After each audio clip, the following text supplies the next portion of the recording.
Olá, eu sou a Ellen Vaz e eu estou aqui hoje para a gente conversar um pouco sobre os mitos dos 12 trabalhos de Hércules, né? Primeiro vamos falar sobre o que é um mito. Um mito é uma narrativa de caráter simbólico e magético, ou seja, um mito não é uma realidade independente, mas ele evolui com as condições históricas e étnicas relacionadas a uma dada cultura, que procura explicar e demonstrar, por meio da ação e do modo de ser das personagens, a origem das coisas. Os textos esotéricos, milenares, dentro de uma simbologia mística própria, que limitava de uma forma intencional a sua compreensão por aqueles que ainda não estão preparados para ensinamentos mais profundos, esses textos passavam esses ensinamentos através de lendas ou histórias, repletas de comportamentos sobre-humanos, de caracteres míticos, que exigiam um conhecimento aprofundado de astrologia, de alquimia e de outras ciências herméticas restritas a poucos, né? Então, o Mestre Jesus também nos ensinava por parábolas. Então, hoje em dia, né, com a humanidade mais receptiva a essas realidades eternas, os véus das simbologias começam a cair, permitindo acesso a esse conhecimento a uma coletividade numericamente maior, né? É a tão chamada Era de Aquário, onde naturalmente esses conhecimentos vão chegando mais facilmente a nós, né? Nós vemos isso com o advento da internet, que permite essa troca de informações tão facilmente.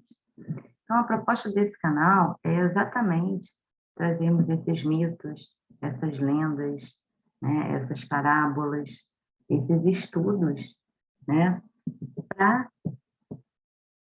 para o nosso dia a dia, né, para que a gente consiga aprender a enxergar através dessas mensagens, através dos textos, buscar o que esses símbolos, o que esses mitos querem realmente nos ensinar. Então, a gente vai iniciar aqui hoje, né, contando a história do semideus Hércules e as suas tarefas, né? É um clássico da cultura grega que é traduzido em diferentes línguas, filmes, seriados, palestras, isso é falado já há muito tempo, né? E destaca um homem, materialmente falando, com essa força extraordinária e coloca ele numa posição de herói, né? Então, por trás dessa figura, existe uma verdade oculta que é rica em simbologia e ensinamentos. E é essa verdade oculta que a gente vai tentar trazer aqui, né? Então, esse grande interesse que hoje se observa pela vida eterna, a verdadeira vida, é a justificativa para esses nossos estudos, né? Os estudos da sabedoria iniciática das idades, os estudos da filosofia mais oculta, da teosofia, né? Esses estudos acima dos rótulos religiosos, vem caminhando pelas trilhas da simbologia, né? E é um terreno fértil e propício para o presente estudo e para a nossa síntese, né? A nossa reflexão de hoje. Então, esses ensinamentos nos permitem uma crescente conscientização da divindade inata do homem e de que é verdadeiramente feito à imagem de Deus, né? Seu destino é a evolução, é o progresso, né? Da ignorância à sabedoria, do desejo material à conquista espiritual.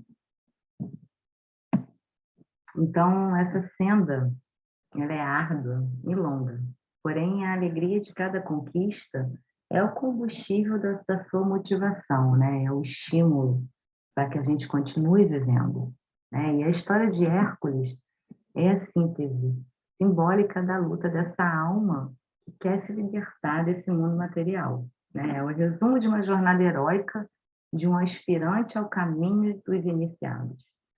Então, neste caminho, ele tem que fazer determinadas tarefas, né, vivendo episódios e trabalhos que caracterizam o homem que busca essa independência espiritual.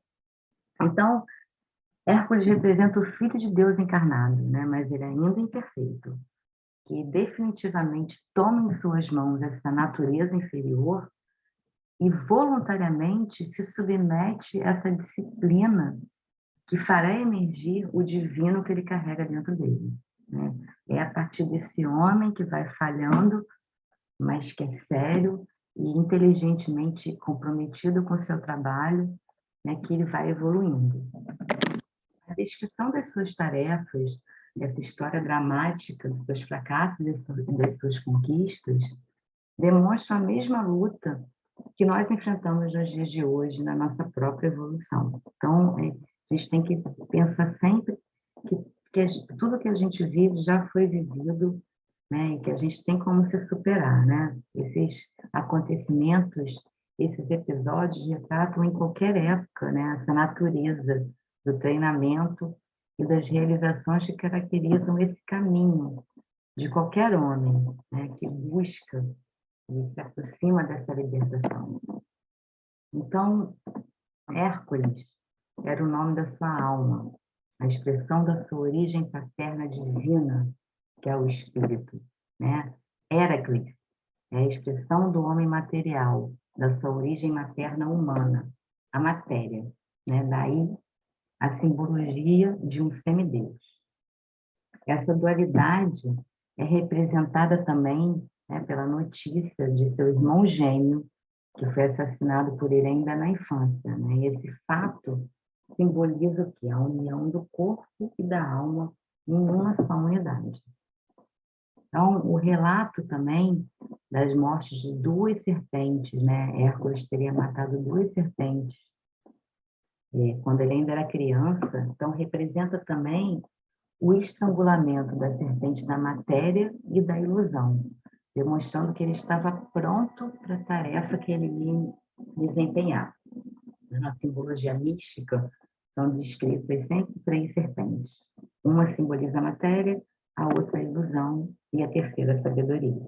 Então, somente se descobre a serpente da sabedoria quando a serpente da matéria e da ilusão são eliminadas. Então, na sequência do mito, né, Hércules cresce e se casa e tem três filhos, né? E esse casamento é a forma simbólica dessa união da razão com a alma, né? E os filhos são a conscientização dos seus três corpos, o físico, o astral e o mental. Então, conta-nos a história que é o nome representativo dessa psique ou dessa alma, leva Hércules à loucura com seu ciúme, fazendo com que ele matasse seus filhos, seus amigos e todos ao seu redor, né? Nesse estado doentio, é comum a muitos candidatos a esse caminho, quando eles entram em contato com esse conhecimento mais oculto, né? Não é à toa que muita gente enlouquece, muita gente é levada para o hospício, porque realmente não aguenta entrar em contato com essa verdade, que até hoje ainda é oculta, mas que aos poucos vai chegando mais facilmente a nós, né? Então, esse caminho do fanatismo dos extremos progresso espiritual torna muito difícil o convívio com essas pessoas, né? Quando elas ficam fanáticas. Então, o caminho do meio e do equilíbrio é momentaneamente esquecido por Hércules. E quando ele retorna à sanidade, a deusa Minerva conta, né, que ele matou seus filhos, e matou todo mundo ao seu redor. E desde então Hércules torna-se um transeunte, né? Ele fica por aí sem destino, vagando nas ruas, até que ele encontra um oráculo. E esse oráculo fala para ele que ele tem que encontrar Euristeu, que é o rei de Micenas e de Tirinto, primo de Hércules, né? Então, assim que ele encontra seu primo, esse primo informa que ele tem 12 trabalhos para fazer, para que essa sua culpa por ele ter matado seus filhos e as pessoas ao redor seja redimida, né? Então, a sua lenda representa essa luta de toda a alma, né, que, vencidas essas etapas iniciais dessa evolução comum, candidata-se a uma evolução consciente, né? O significado de um iniciado, né, de um aspirante, corresponde a uma etapa final da evolução do homem, né? Quando ele ainda é imperfeito, mas ele começa a ver que ele precisa se lapidar mais rápido, né? Então, ele vai impondo a vontade da sua alma sobre a sua natureza inferior ou material. E esse trabalho consiste em libertar-se desses laços maternos para assim responder esse amor do Pai, do Espírito, né? Então, segundo os antigos textos esotéricos, há dois caminhos para a evolução da alma humana. Um, lento e contínuo, né?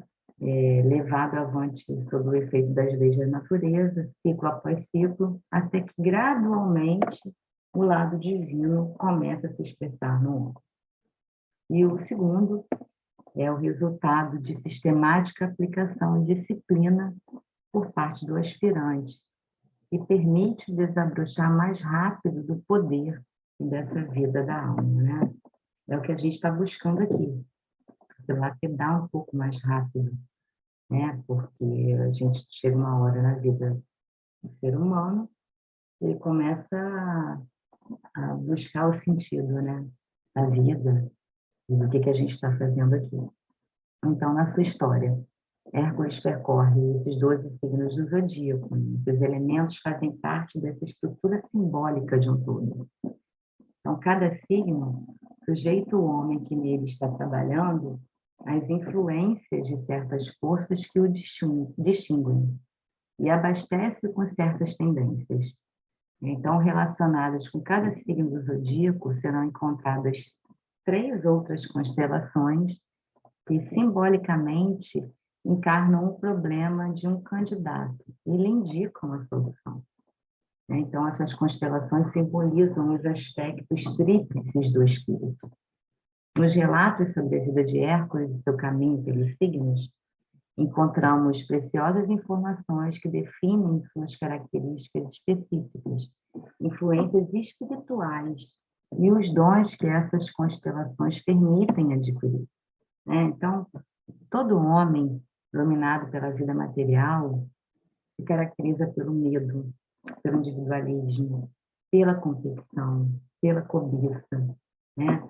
Ao contrário do ser humano que já despertou para o sentido da vida, que traz em si essa confiança espiritual, né? Essa consciência do grupo, esse altruísmo.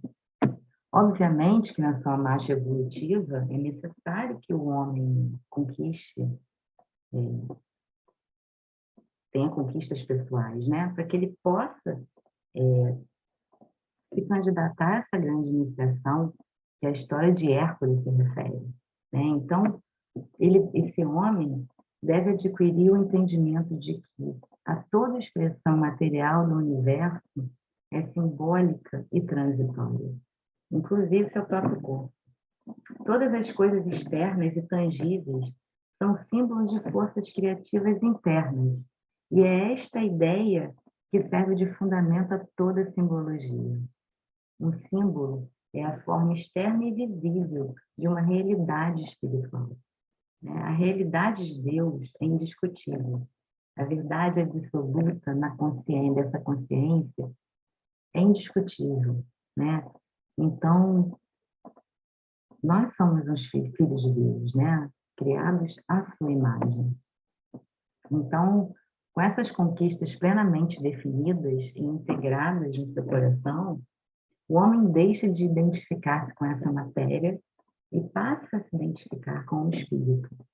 E é a partir deste momento que ele está pronto para iniciar esses 12 trabalhos de Hércules. Está pronto para ultrapassar esses portais da iniciação.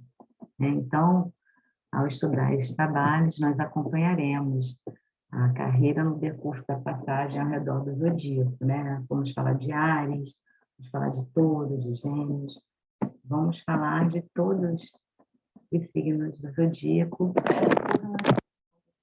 com os trabalhos de Hércules, né? Então, eu espero que eu tenha contribuído para essa reflexão com vocês, né? E, em breve, né, nós traremos o início desses trabalhos para conversarmos mais um pouco. Eu agradeço a sua atenção, desejo que fiquem bem, fiquem em paz. Um grande fraterno abraço e até breve.